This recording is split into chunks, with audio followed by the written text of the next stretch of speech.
সংক্ষেপ আমি নুরুল আলম প্রাক্তন ইমাম ডুবগড়িয়া ইমাম সাহেবকে ডাকছি মিনিট বক্তব্য দেওয়ার জন্য। তারপরে ভাইজান বলবেন।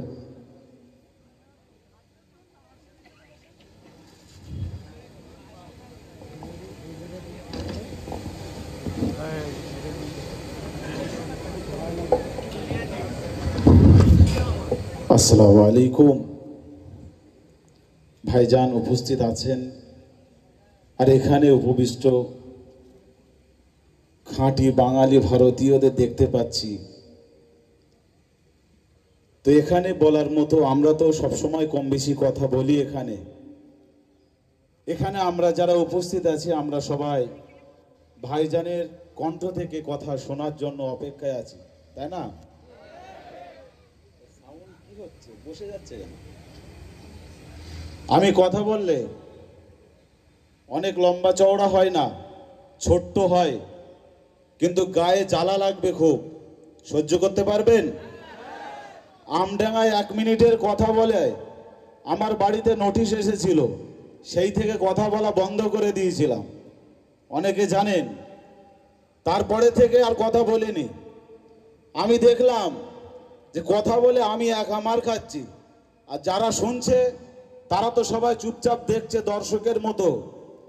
সেই জন্য কথা বলতে বলতে নিজের থেকে স্টপ হয়ে গেলাম। আজকে যখন আপনাদেরকে এক জায়গায় পেলাম, আগামী দিন যদি আবারও আমার বাড়িতে নোটিশ আসে আপনারা থাকবেন পাশে? মনে হয় না। এক ভাইজানের পাশে আমরা থাকতে পারলাম না, হ্যাঁ? আর আমাকে ভাইজানের চাইতে বেশি ভালোবাসেন।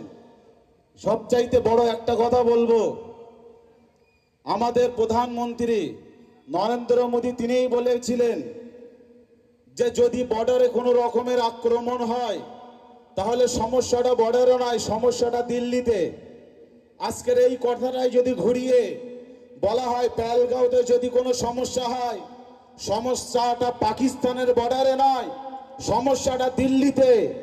যতজন এখনো পর্যন্ত পাকিস্তানি চর ধরা পড়েছে তাদের মধ্যে 100-র ভেতর 99টা আরএসএস দালাল এবং সংগঠন। আরএসএসটাই তারা করে, এই বিজেপি সংগঠনটাই তারা করে। কথা বুঝে আসছে না? আওয়াজ কোথায়? কথা ভুল বলছি? আজকের যখন বারাসাতের বুকে মুসলমানদের উপরে চড়াও হয়, কোন একটা কারণে অকারণে প্রশাসন সেখানে দাঁড়িয়ে আছে, প্রশাসন থাকার পরেও যখন আমার আপনার ভাই মার খায়, আমি আপনি মুসলমান হয়েও সেখানে 50 জন দাঁড়িয়ে দর্শকের ভূমিকা পালন করি। এই কথা ঠিক না ভুল? তাহলে আজকের দিনে আমি আপনাদেরকে একটা কথা স্মরণ করিয়ে দেই।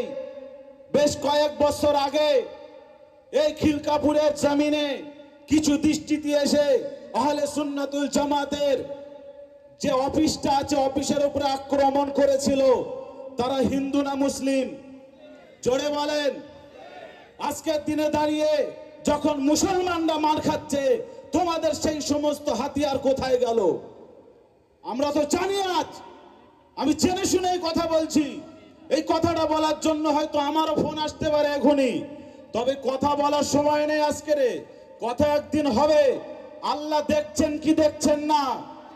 রাহাত ইন্দোরির একটা কথা আমার মনে পড়ে যায়, ऊंची ऊंची दरबारों से क्या लेना, ऊंचे ऊंचे दरबारों से क्या लेना, लंगे भूखे बेचारों से क्या लेना, मेरा खालिक मेरा मालिक अफजाल है, आती जाती सरकारों से क्या लेना। তাই আমি বক্তব্য দীর্ঘায়িত করলাম না। ভাইজান কথা বলবেন, আমার ভাইজানকে পাশে বসিয়ে কথা বলাটা আমার উচিত হচ্ছে না। সবাই ভালো থাকবেন। ভারতবর্ষ জিন্দাবাদ। আর একটা কথা বলে দেই, এই ভারতবর্ষের বুকে যত সম্পত্তি আছে সবচাইতে বেশি সম্পত্তি সরকারের আন্ডারে আছে নাকি?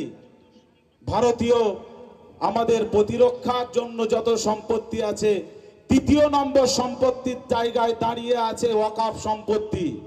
আজকে কেন তোমার চোখ লাগছে তুমি বুঝতে পারো না?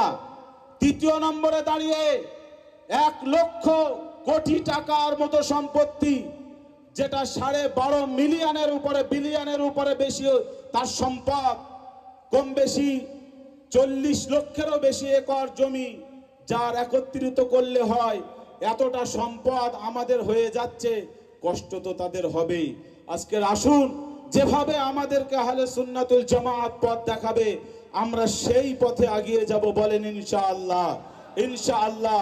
ওয়া আখিরু দাওয়ানা আলহামদুলিল্লাহি রাব্বিল আলামিন। নারায়ে তাকবীর, নারায়ে তাকবীর।